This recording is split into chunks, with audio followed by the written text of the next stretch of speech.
भारत में हाइपरलूप क्रांति हो रही है। किसी को इसका पता नहीं चल रहा है, लेकिन शनैः शनैः हाइपरलूप की दिशा में हम वास्तविकता की ओर, यानी हाइपरलूप को कॉमर्शियल यूज़ के लिए वायबल बनाने की ओर बढ़ रहे हैं।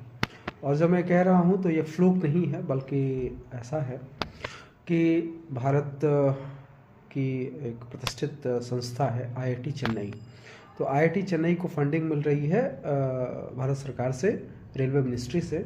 रेलवे मिनिस्ट्री ने $1 मिलियन के 2 ट्रांच, यानी $1 मिलियन के 2 चरणों में $1 मिलियन यानी $2 मिलियन दिए हैं। और अब जब कुछ अच्छा दिख रहा है या होते हुए अच्छा हो रहा है, तो $1 मिलियन का तीसरा ट्रांच भी रेलवे ने जारी कर दिया है। अब ये कैसे हुआ है? तो भारत ने पिछले साल IIT चेन्नई ने रेलवे के साथ मिलकर के 422 मीटर लंबा जो ट्रैक है, हाइपरलूप ट्रैक, उस पर सक्सेसफुल परीक्षण किया 422 मीटर ट्रैक पे। और अब योजना है कि 50 किलोमीटर लंबा ट्रैक बनाया जाएगा, हाइपरलूप ट्रैक। आप इसको ट्रैक कह लें या फिर वैक्यूम ट्यूब्स कह लें। वैक्यूम ट्यूब्स कहना ही ज़्यादा बेहतर होगा। तो वैक्यूम ट्यूब्स वगैरह में ये चलेंगी और वो 50 किलोमीटर में ये देखा जाएगा कि ये कॉमर्शियली कितना वायबल है।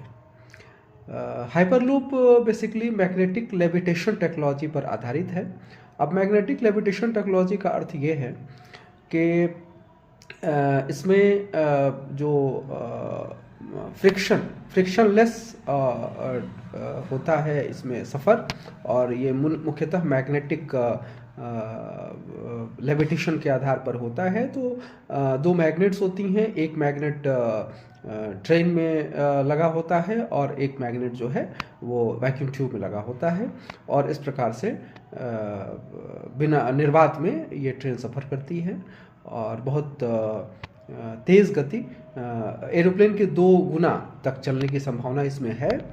और 1100 किलोमीटर पर आवर। आप सोच लीजिए कि दिल्ली से मुंबई 1.5 घंटे में पहुंचा जा सकता है, और दिल्ली से पटना लगभग 1 घंटे में पहुंचा जा सकता है। तो पूरी तरह से सफ़र को, जो हाई स्पीड ट्रैवल है, उसको रिवोल्यूशनाइज कर देगा।